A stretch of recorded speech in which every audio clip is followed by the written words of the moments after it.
Dédié pour la réfoua rapide et totale de Yosef ben Victoria Bezrat Hashem. Chers amis, je vous parle de Jérusalem. On est la veille de Rosh Chodesh Iyar. Il y a 2 semaines, un peu moins, c'était le sort de Pessah. Tout le monde attendait la Géoula. On est très déçus. Mais j'ai une très bonne nouvelle à vous annoncer à la fin du cours. Auparavant, je vais un peu essayer d'analyser avec vous qu'est-ce qui se passe. On comprend que nous vivons des moments grandioses, difficiles mais grandioses. Cette vague antisémite qu'il y a dans le monde contre nous, les facs, des manifs là-bas dans toutes les facs, Sciences Po, Sorbonne, 200 facs en Amérique, la Cour pénale internationale qui veut faire un mandat d'arrêt contre Benjamin Netanyahu pour crime de guerre, c'est complètement anormal. On n'a jamais vu une chose pareille. Ils n'ont pas fait ils ne veulent pas faire un mandat d'arrêt contre Poutine, qui lui a quand même tué 1 demi-million d'Ukrainiens. Et puis, Poutine, il n'a pas été attaqué, nous on a été attaqués, on a violé nos filles, il y a des mutilations. Lui, il est venu, et c'est lui, il a certainement eu beaucoup de viols là-bas en Ukraine, tout ça. On n'en parle pas. Nous, on ne viole personne. Mais néanmoins, on voit la haine des peuples contre nous, tout à fait anormale, tout à fait anormale. Je ne me souviens pas, je ne suis plus si jeune que ça, de ma vie d'avoir vu une vague antisémite, pas antisioniste, antisémite. C'est aussi nouveau. Maintenant, il crie contre Israël, il crie contre les Juifs, d'accord, dans les facs, etc. Je ne me souviens pas d'une chose aussi grande, aussi universelle de ma vie, et ce peut depuis la Seconde Guerre mondiale, et peut-être, je ne sais même pas, peut-être avant. La Seconde Guerre mondiale, c'était dans les pays nazis et les satellites. Mais là, c'est international, c'est complètement fou, complètement fou. Pourquoi on nous a attaqués, on a tué plus de 1500 juifs ici, dont mutilation, viol, etc. C'est normal, on va se battre contre ceux qui nous font du mal. Et on fait tellement attention de ne pas toucher les populations civiles. On essaye de notre mieux. C'est pas eux-mêmes qui empêchent cela. Comment ça se fait? 3 explications, on va aller du plus léger au plus profond. D'abord, Dieu va amener Mashiach et les masques tombent. Mashiach, c'est l'époque de la vérité. Et on voit maintenant le vrai visage de ceux qui se la jouaient encore amis avec nous, etc. Regardez l'Amérique. Même l'Amérique nous met les bâtons dans les roues. Deuxième est écrit Lifnei Shever Gaon. Avant la brisure, c'est la surélévation.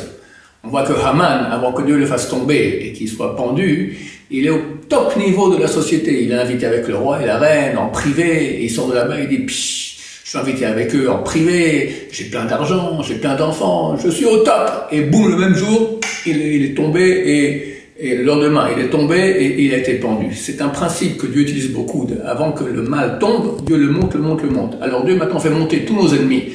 Allez-y, parlez, tombez sur mes enfants, le peuple d'Israël, discutez, bientôt ça va être votre fin, Bezrat Hashem. C'est un signe qui montre que c'est bientôt leur fin. Et le plus important, je crois que c'est ce point-là. C'est pas normal, cette réaction du fait qu'on veut maintenant aller attaquer Hamas à Rafah. C'est pas normal. Pourquoi ils réagissent comme ça? Eh bien, le mal sent qu'il est en danger. Donc il réagit. Il faut comprendre que le mal, il a une racine, d'où il prend toute son énergie, il s'appelle Amalek.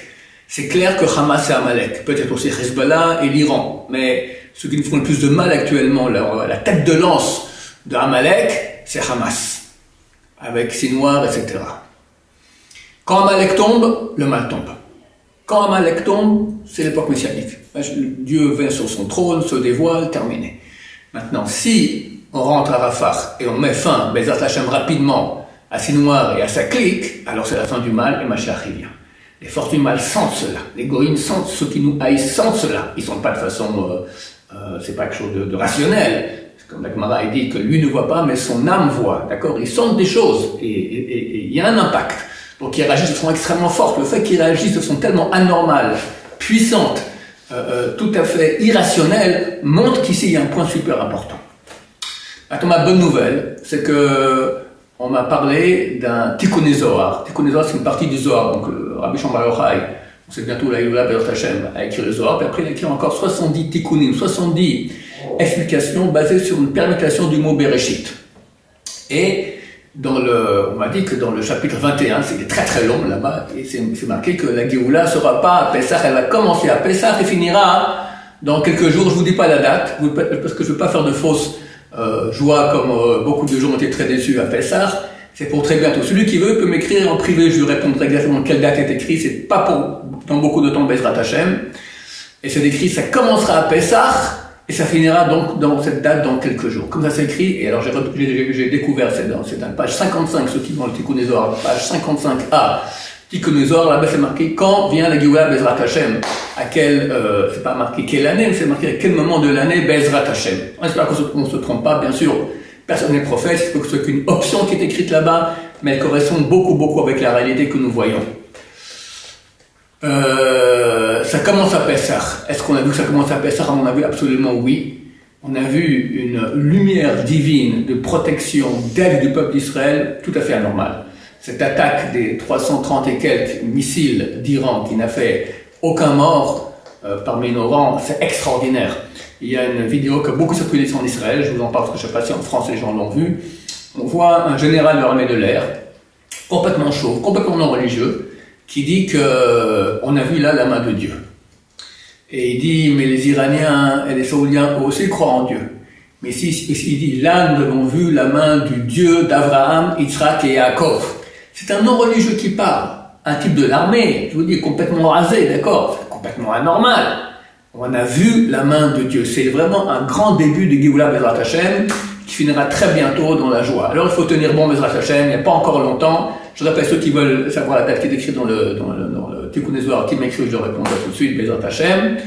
Et il faut prier beaucoup pour nos soldats, pour Am Israël, que Dieu amène la Géoula Berachamim, beaucoup de miséricorde. Il faut faire une grande chouva encore, continuer. C'est le petit Dieu a juste encore un peu de temps pour ramener encore plus de monde vers Hashem. Tout ce climat de guerre, d'incertitude, vers quoi on va, etc. Ça fait que beaucoup de gens reviennent. Des gens m'ont dit qui vivent parmi beaucoup de non-religieux, disent que même les non-religieux commencent à dire que seulement Dieu peut nous sauver. C'est également ce que Dieu veut. Dieu veut maintenant que tout le monde se rapproche de lui et comprenne que Hachem peut nous sauver. Quand on le dira, on pensera, on vivra la Géoula très bientôt vers Hachem, Berachamim, Amen, Amen.